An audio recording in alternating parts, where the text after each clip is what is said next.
starts what we call the Revolutionary War. And when these men protested in 1774, your voice, your Virginians, your Burgesses, they were dissolved by our governor. It doesn't get any better.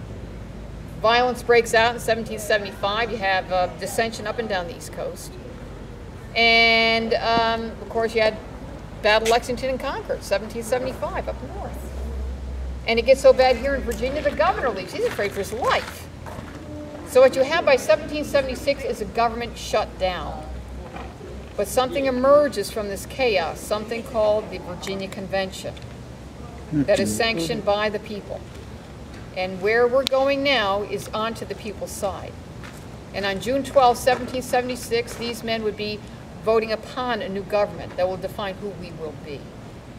So as we go inside, just be sure, as always, to ditch the gum in the bucket. We have a problem with gum on the floors.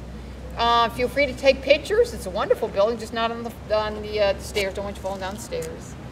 And please turn off your cell phones. They do have a tendency to echo through the building. And just keep the caps on your bottles. Follow me.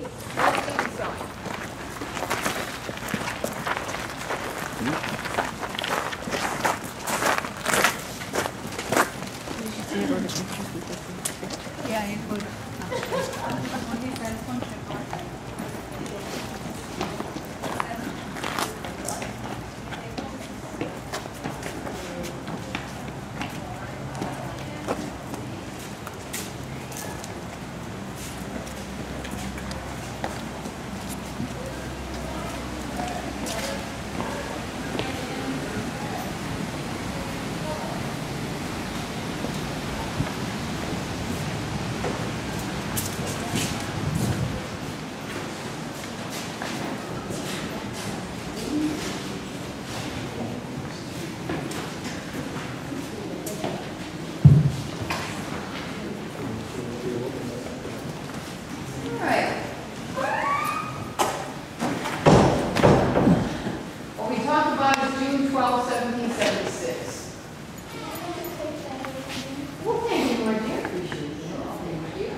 June 12, 1776, came into an empty room. And there's a good reason for that. The men that were here this morning, the 5th Virginia Convention, they were here when the sun came up. And when these men reconvene, they will be here when the sun goes down. These exhausted men have taken a bit of a rest over the towers to get something to eat and drink. I don't think they have much of an appetite. And I don't think that it's sleeping well. Because what these men are determined to do today, finally, in this time of war, is to vote upon a Declaration of Rights, a new government. We had rights, and we had a good king. Good King George II, Queen Caroline, we liked him. And even though he's been dead 16 years, died in 1760, his portrait is still here. And it was under his monarchy things went fairly well. The Burgesses that were here, well, these are the men that you elected. They started the laws of Virginia.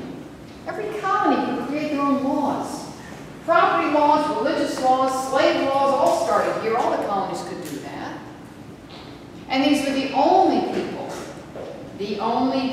that could tax you. The king cannot tax you. Neither can Parliament, neither can your governor. That is against the British Constitution. No taxation without representation. Now you really know where that came from. It came from England. We brought that over with us. Certainly makes sense. These people know what kind of money we need to support the colony, build roads and bridges, help the poor. A little bit went to England. But unfortunately, he died in 1760. And his grandson gets on the throne, King George III and Queen Charlotte. And I would say this year in 76, that portrait will be taken out, stomped on, and burned. His portrait will stay. It's under his monarchy, things have fallen apart.